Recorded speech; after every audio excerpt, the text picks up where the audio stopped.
boxing. Beats and rhymes. No one can do it better. Anthony Joshua's win over Otto Wallin. I watched it again today, just the last 2 rounds. In the 5th, he landed that right hand, that left hook, and he broke Otto's nose. Otto retired at the end of the round. And Otto had a shell-shocked look on his face. And I don't think Otto has recovered from that beating. I don't think he's recovered.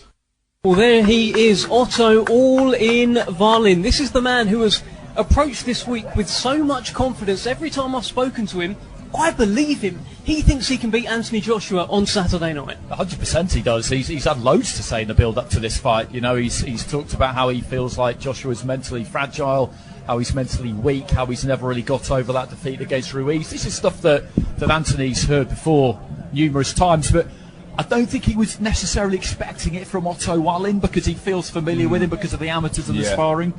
Pre-fight, a lot of people were saying that Otto Wallin was going to beat AJ. AJ is fragile, he's vulnerable, etc., etc. And this fueled Otto Wallin up. But he was shell-shocked after the 5 rounds of hand skills that he was on the wrong end of. And he didn't come out for the 6th. That's a lot of confidence to have had, and someone just took it away from you. I'm wondering, with that fight being just over a year ago, and he's only had the 1 fight against an unproven entity since, has he mentally recovered? Because if he hasn't, he's fighting the wrong opponent tonight. He was nowhere near as vocal with Derek at a press conference or the weigh-in as he was with Joshua. He had a lot to say with Joshua. Derek controlled the press conference. He was giving away tickets, cracking jokes, swanning around the place. He actually headlocked Otto, and Otto didn't really respond or anything like that. So Derek's got it where he wants it right now, and he's going to carry that into the ring. Derek always comes to fight. He's got the 20-pound weight advantage, and it's not just about trying to get a decision. This is about performance right now. In this current era of boxing, if Otto Wallin wants to have a hope of being in the Riyadh season picture, he can't just scrape by and get a timid, tame, controversial decision. You have to throw hands on your 40-year-old opponent. Apologies, 41-year-old opponent. Otto Wallin is 34. Gotta let his hands go. This is Derek's last UK appearance. His 49th fight. He will likely end his 50th fight outside of the United Kingdom. So he's going to be fueled up. He's going to be full of emotion, and Derek runs on that. That's what Derek runs on. Derek ain't one of them people, oh, I've done my training, I've done my dieting, I'm not going to fight. No, Derek needs to be fueled up. Passion. That's what he's about. And Otto has to come ready for that. That's why Joe Joyce lost to Derek Chisora. Derek really should have been a very good style for Joe. But Joe's passion wasn't there for me. Probably has something to do with the 2 Zhang fights. Because Joe's never going to fight that technical fight. But Derek's not hard to find. Joe normally does good against opponents that ain't hard to find. But I think he was shocked by Derek's resilience, and he couldn't match the passion. The crowd started roaring and screaming for Derek, and Derek fed off that. Even when Derek's legs were looking rubbery as he navigated the ring, and the crowd were cheering him on. It was amazing stuff. And if possible, Wallin needs to silence the crowd as early as possible. How does he do that, though? He's not a big puncher. He has to put his combinations together, though. I thought he would have perhaps came in a little heavier. He came in 239. Derek came in at 259. I don't know how much tickets are sold over there in Manchester where the fight's going to be held. But they're not going there to watch anybody come from Sweden and fight a safety first fight. 1, that's not why they bought their tickets. 2, the crowd may have an influence on the judges and the scorecards. And if it's a controversial decision, the pro-Chisora crowd is going to be screaming for it to go his way. Yeah, I said it. Huh, yeah, I did it. But this ain't the AJ fight. And it's not the Fury fight. You see, Otto had to try and fight AJ. He didn't have the option to keep it long, or he would have done. But him trying to trade with AJ was suicide. When he tried to trade with Fury, it's a little different. AJ is a lot more dangerous than Tyson Fury from mid-range. A lot more dangerous. Now, Otto has a decent set of legs. He's got to keep that jab out there and stop Derek trying to whack him to the body with left hooks. The misconception people have with Derek is that, oh, he's just going to go out there like a madman and try and knock Wallin out. No, he's just going to try and punch more than Wallin. He's going to try and outpoint Wallin. He's not going to look for a knockout. He's too experienced to do that. If the knockout comes, it comes. But he's going to outwork Wallin. That will be his plan. He'll take whatever Wallin offers up. Headshots, body shots. If they stray a little low, so what? You know, Wallin likes to wait and try and walk his opponent into shots. But sometimes he overdoes that. If he waits around, what he's going to find is, yo, Derek's got a decent jab. And Derek can move around in the ring a little as well. Derek got no problem using the jab to score. He did it against Usyk. Another southpaw. Better than Wallin. Derek's a better heavyweight than Gassiev. This is one of Wallin's hardest fights. At the same time, Wallin needs to make this one of Derek's hardest fights. Derek's 41. Wallin said something to Derek pertaining, yeah, we're going to box. We're going to be boxing. Derek told him, we're not here to box. Boxing is for amateurs. We're here to fight. We're here to fight.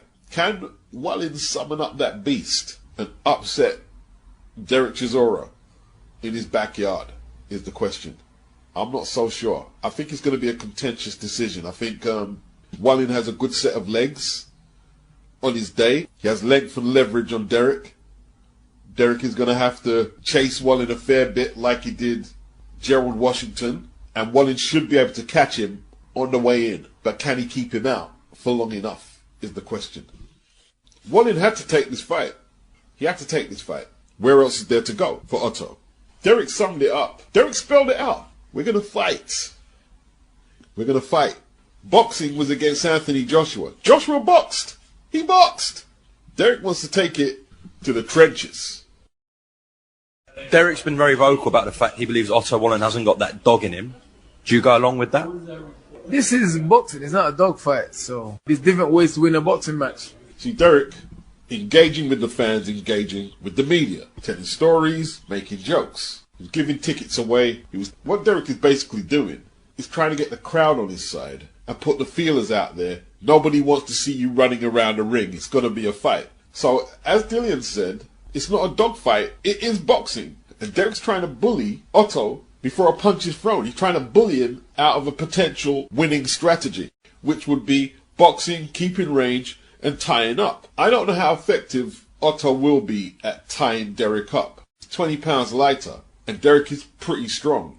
If Otto doesn't fight the fight that is more suitable to him, which is not trading shots, we saw that against Anthony Joshua. If he's disciplined enough and believes there won't be no corruption at this end, he has a shot at outpointing Derek. He does. I'm not going to pick a winner because I try not to get in a habit of picking 41-year-olds to win fights because it can unravel on the night when they get to that age there. I think a contentious decision either way. I'm hoping Derek wins though. Boxing. Beats and rhymes. No one can do it better. So basically, Crawford and Canelo, when we first heard an announcement, wasn't finalized according to Turki. He put false information out there. Let's say it was a feeler. What kind of reaction would a fight like Canelo and Crawford get?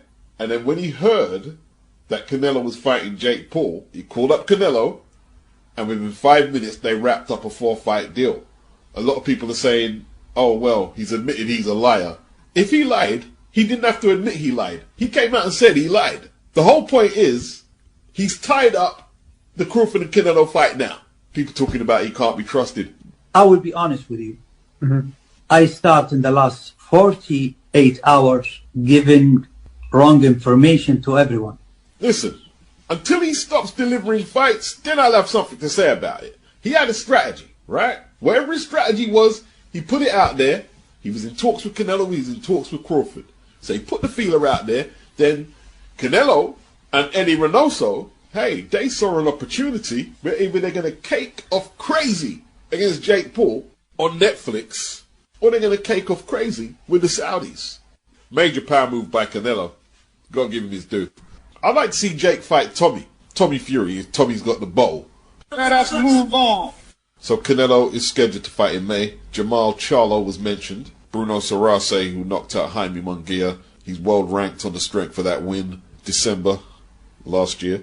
He will probably get the fight over Jamal Charlo, who's had issues outside the ring got stripped of his middleweight title. Today he popped up on social media and he was looking at a Caleb Plant fight. They've had a long running feud, so that would be a better fight in my opinion for Jamal at this stage of his career.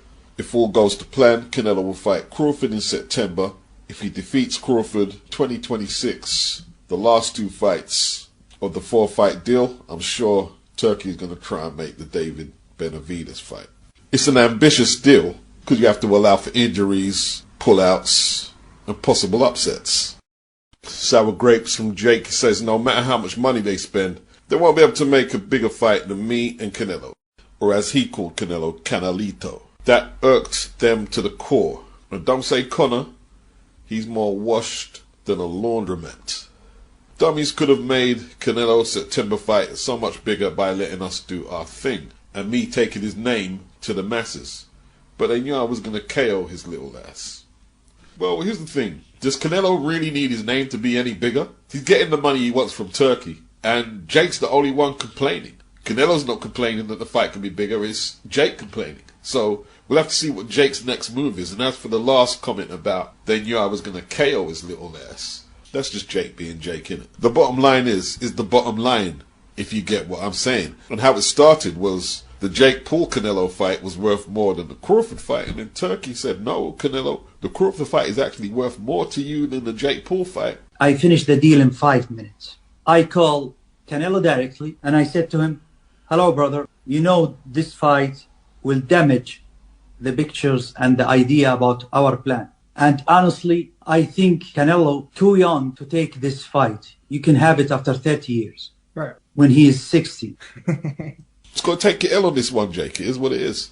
Because he can say that his fight with Canelo will be bigger than the Crawford fight. But how big will Jake's next fight be without Canelo? Who's he going to fight? Mike Tyson rematch, Evander Holyfield? I don't think nobody's going to go for it. So unless he takes on, who called him out? Beterbiev, Dubois. I'm sure Mario Bradis will come out. Made a rap song about Jake. He called him out. Unless he fights one of them guys. Looks like Jake's hit a little bit of a roadblock, hasn't he? Getting an opponent who can net him the same type of money that the Mike Tyson fight made him. But let's keep it real. The fight was abysmal. So he needed a Canelo more than the Canelo needed him. That's what he has to realize. And he's not going to fight Beterbiev. He's not going to fight Dubois. Or even a retired Maurice Bradis. So we'll see what his next move is.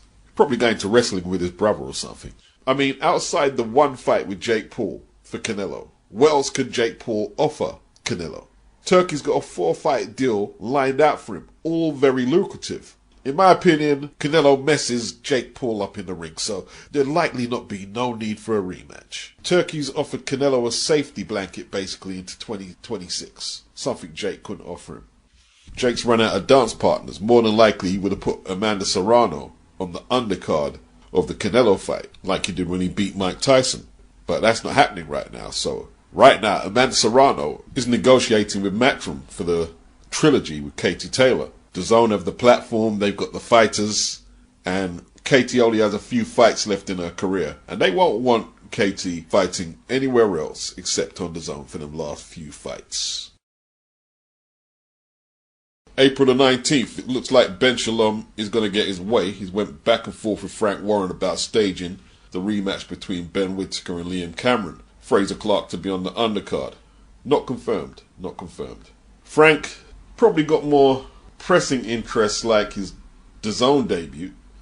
April the 5th, they're talking about Dillian versus Joe Joyce and Richard Riakporhe versus Lawrence Okoli. Frank keeping it simple, putting the big boys on there, knowing they're likely to provide knockdowns, knockouts, with stories that trend post-fight. And he has the heavyweight roster to do it. Could this lead to something more permanent with Dillian and Frank? We'll see. And Richard Riakporhe, wasn't he with Ben Shalom? What's happened? Did the contract out? I'm going to take a little time to break down Dillian Whyte versus Joe Joyce, but if I look at Richard Riakporhe's last performance against Billiam Smith, Lawrence Okoli has to be a big favourite to win that one. They're all big punching heavyweights and Frank's got them all on one card. Frank knows what he's doing. Keep it simple. Andy Cruz, now ranked number 3 in the world by 2 sanctioning bodies, WBA and IBF Both belts occupied by Gervonta Davis, WBA, and Lomachenko, the IBF. Might not be nowhere to run for either one of them. Beats and rhymes. No one can do it better.